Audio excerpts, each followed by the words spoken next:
what's up mga kaji? Ito yung mga XL size natin ngayon. So, sa mga gustong bumili dyan mga kaji, yung lagi nyo akong mini-message. So ito, kumuha na ako ng gagamba para may mabili din kayo. So marami din akong good. May mga TM. Yung mga pupunta ng bahay, pwede pumunta sa bahay kung gustuin nyo. So nag-ship lang ako mga kaji kung marami-raming kukunin talaga. Walang problema sa atin yung shipping, pwede tayo mag-ship. And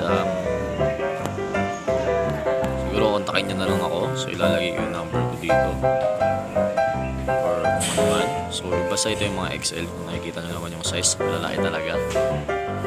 So ilang pa lang ba nababawas dyan? Bawas na ata ng mga 10. So na-order na yung 10 nyan. So may mga OS din tayo. May good size, mga ganun. So ito yung mga malalaki talaga din.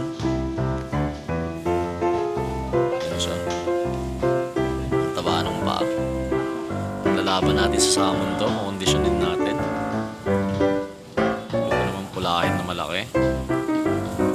So sana lumaban talaga at kayanin yung salmon.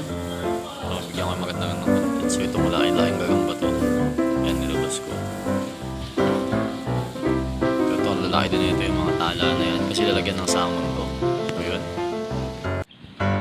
So ito yung isang mga aji kanina, yung katabi ng 5 piso. Subukan natin pagalawin para makita nyo rin gaano kalaki.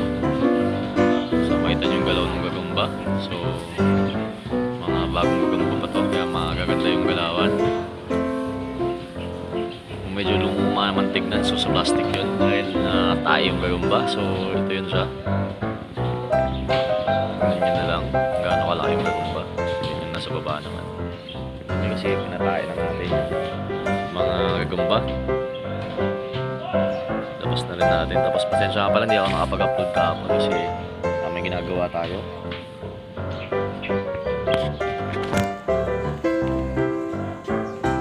So yan siya.